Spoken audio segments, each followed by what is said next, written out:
Bonjour et bienvenue. Alors, aujourd'hui, on va s'attaquer à un sujet, assez connu, la dépendance à la pornographie, mais on va le faire sous un angle qu'on a franchement rarement l'occasion d'explorer. La source principale s'intitule «Vaincre l'addiction à la pornographie, découvrir l'amour déchu qui s'y cache». Rien que le titre, ça annonce la couleur. Ouais, on est tout de suite dans une perspective, disons spirituelle, c'est le mot qu'ils emploient. Exactement. Et notre mission, c'est de décortiquer cet argumentaire qui est vraiment singulier. Il mélange de la psychologie, de la spiritualité et même de la métaphysique. Mhm. L'idée centrale, c'est que toute l'industrie pornographique serait construite sur une illusion très sophistiquée.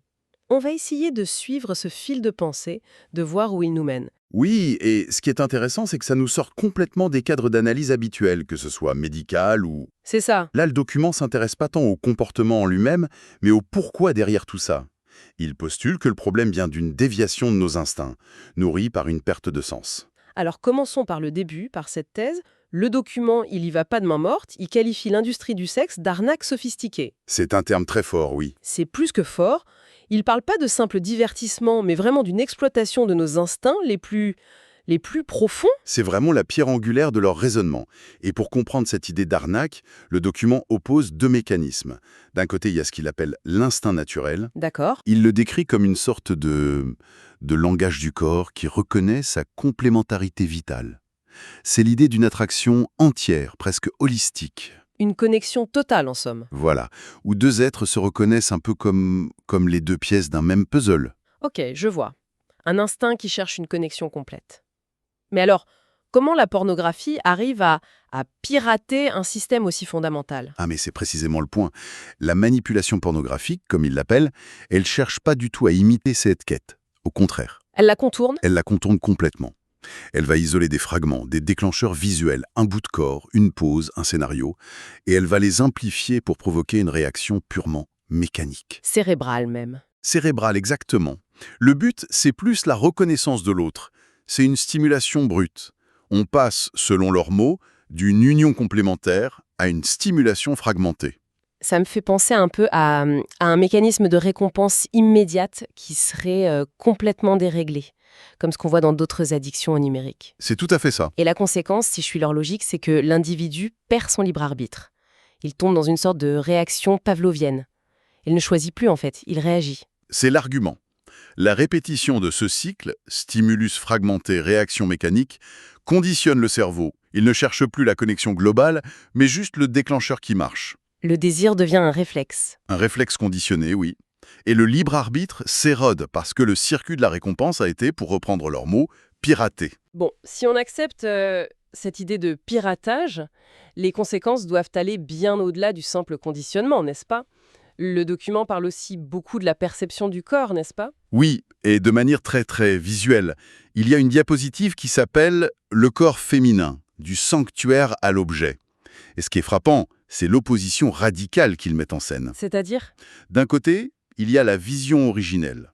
Là, le corps est présenté comme un réceptacle de vie, presque sacré. Chaque partie a une fonction noble. Les seins sont un organe dispensateur de liquide nutritif. Waouh, c'est très poétique, presque mystique comme vision. Oui, l'utérus est un centre de création de la vie. Le corps est un précieux calice. On devine que la vision opposée va être un peu plus crue. J'imagine que le contraste est saisissant. Il est volontairement brutal. En face, on a la vision dégradée, celle de la pornographie. Le corps n'est plus un sanctuaire, c'est un objet de consommation. Les seins deviennent un tas de viande à sucer. Ah oui, d'accord. Le vagin un simple orifice pour se vidanger. Le corps entier est réduit à un réservoir de plaisir à exploiter. C'est une désacralisation systématique en fait. Le but est de rendre le corps consommable. Et interchangeable. C'est l'idée. Mais c'est une vision très, très tranchée. Est-ce que le document aborde la possibilité que certains voient ça non pas comme une dégradation, mais au contraire comme une forme de libération, débarrassé du toit du sacré, de la tradition? Non, pas du tout. Pour le document, la perspective est sans appel. D'accord. Vision qui déconnecte le corps de sa fonction originelle et créatrice, c'est une déchéance, pas une libération. Il n'y a pas de place pour une autre interprétation. Parce que le postulat de base, c'est que le corps est la manifestation d'un principe spirituel. Exactement. Donc, dégrader le corps, c'est dégrader ce principe. Cette logique de consommation infinie, ça mène à un autre point du document, ce qu'il appelle le mythe de la satisfaction. Oui, L'idée que la quête de diversité, de toujours plus de scènes, plus de partenaires, ce serait pas une exploration, mais plutôt une fuite en avant. exactement. Et il l'illustre avec l'image d'un escalier en colimaçon qui descend sans fin. Hmm. Le cycle est décrit comme ça. La curiosité mène à la répétition. La répétition engendre l'insatisfaction. Cette insatisfaction pousse à la dispersion, à chercher toujours plus fort, toujours plus nouveau. Et ça mène à l'épuisement. Inévitablement, à l'épuisement des forces vitales. La promesse de satisfaction, en fait, n'est jamais tenue. Elle ne fait que relancer le cycle, encore et encore. Ce qui est intéressant dans cette image, c'est que la recherche de nouveautés est présentée non pas comme une curiosité saine, mais comme le symptôme de l'insatisfaction.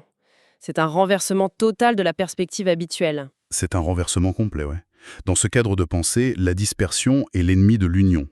Chercher toujours la nouveauté, c'est la preuve que la connexion profonde n'a jamais lieu. D'accord, donc le corps est dégradé, la satisfaction est un leurre, tout ça mène à l'épuisement, ça laisse un vide. J'imagine que le document propose quelque chose pour combler ce vide, une autre vision de l'union. Oui, et c'est là qu'on bascule vraiment dans la dimension spirituelle du texte. Il oppose frontalement les frottements mécaniques D'accord. à ce qu'il nomme l'union des âmes. D'un côté, le purement physique, plaisir, décharge biologique. De l'autre, une interaction à un niveau bien plus profond. Ok, mais union des âmes, c'est un peu vague. Qu'est-ce que ça veut dire concrètement selon eux? On sort de la biologie là. On quitte complètement la biologie, oui. On entre dans le domaine de l'énergétique.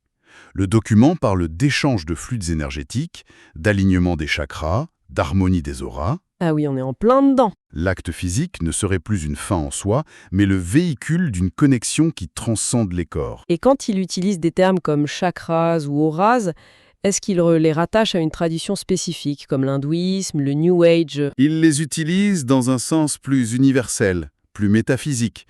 Ils ne sont pas présentés comme des concepts religieux, mais comme les composantes d'une anatomie subtile de l'être humain.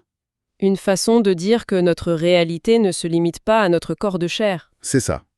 Et ça lui sert de pont pour introduire les principes masculins et féminins, le yang et le yin.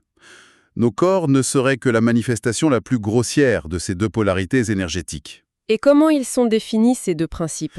Alors, le principe masculin, le yang, c'est une force d'expansion, de don, une énergie qui va vers l'extérieur. D'accord.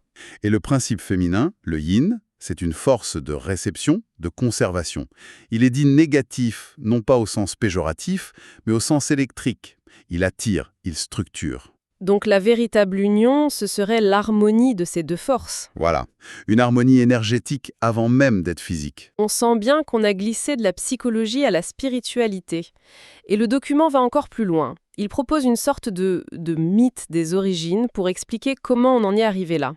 Oui, il présente une thèse qu'il nomme « la première chute », quand le féminin a été déchu. C'est-à-dire? L'idée, c'est qu'à l'origine, le principe féminin incarné sur Terre devait manifester la douceur, la grâce, mais il aurait succombé à ce que le texte appelle des tentations lucifériennes. Le mot luciférien n'est pas anodin là. Non, et il est utilisé pour dire que ce principe féminin aurait mis ses vertus au service de la vanité séductrice et des gains faciles, plutôt qu'au service de la vie. Est-ce que le document le définit, ce terme luciférien, ou c'est plus un symbole? C'est vraiment utilisé comme un archétype. Lucifer, ici, ça représente la force qui pousse à l'égocentrisme, à la vanité, à l'utilisation du sacré pour des fins profanes. La perversion d'une lumière originelle. C'est ça. Et selon le texte, c'est de cette première chute que découla tant de corruption. C'est cette chute qui aurait créé le terreau fertile sur lequel l'industrie du sexe a pu prospérer. Donc, selon cette logique, l'industrie porno ne serait pas juste un business qui a mal tourné, ce serait l'outil d'un agenda spirituel bien plus vaste. C'est la conclusion logique, oui. Le document parle du véritable objectif des ténèbres. Derrière l'illusion du plaisir, il y aurait une volonté prédatrice, dont le but est le gaspillage des forces vitales humaines pour mener à la ruine spirituelle. C'est un programme d'autodestruction en fait. Il le dit comme ça. Un programme d'autodestruction à grande échelle, résumé par une formule assez glaçante. Vampirisme jusqu'à épuisement, autodestruction et damnation. Bon, le tableau est assez apocalyptique. Quelle est la porte de sortie alors? Si la racine du problème est métaphysique, la solution doit l'être aussi. C'est exactement ça. La révélation finale, comme l'appelle le document, c'est que la solution réside dans la connaissance de notre véritable origine. Hmm. Il affirme que la clé, c'est pas juste la volonté, c'est un changement de paradigme sur qui nous sommes. La phrase clé, c'est « Nous ne sommes pas des animaux évolués, mais des étincelles de lumière spirituelle issues d'une source divine. » Le document va jusqu'à détailler ce processus de création. Cette cosmologie. Oui, en 4 étapes très claires. Au début, il y a la source, Dieu, comme pure lumière. De cette source naissent les étincelles, les esprits humains. Ok. Ces étincelles se polarisent, c'est la polarisation, en masculin et féminin. Et enfin, vient l'incarnation, où ces esprits s'incarnent dans des corps, qualifiés de simples réceptacles de poussière. Réceptacle de poussière et toute cette cosmologie débouche sur un choix final, c'est ça? Un choix très binaire. Oui, le chemin de l'ignorance ou celui de la connaissance. Ce qui est frappant, c'est l'absence de zone grise. Pourquoi une opposition aussi radicale? C'est un outil rhétorique puissant, ce tout ou rien. C'est un point essentiel de leur pensée. Le choix est binaire parce qu'il s'agit de choisir son principe directeur. Soit on s'identifie à son réceptacle de poussière, la matière, soit on s'identifie à son origine lumineuse, l'esprit. Il n'y a pas de compromis possible entre les deux. Dans cette vision du monde, non.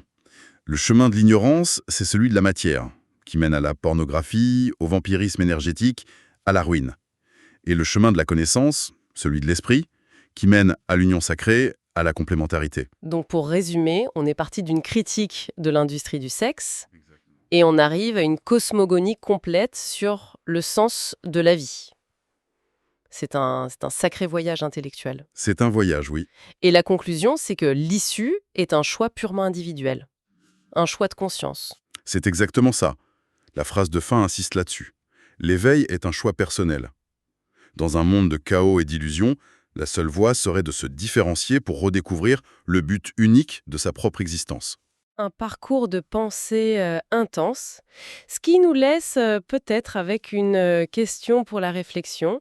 Si on part de cette idée que la clé pour déjouer une illusion, c'est de reconnaître un but plus profond, quelles autres illusions modernes, bien au-delà du sujet d'aujourd'hui, pourraient avoir justement pour fonction de nous détourner de cette quête essentielle de sens ?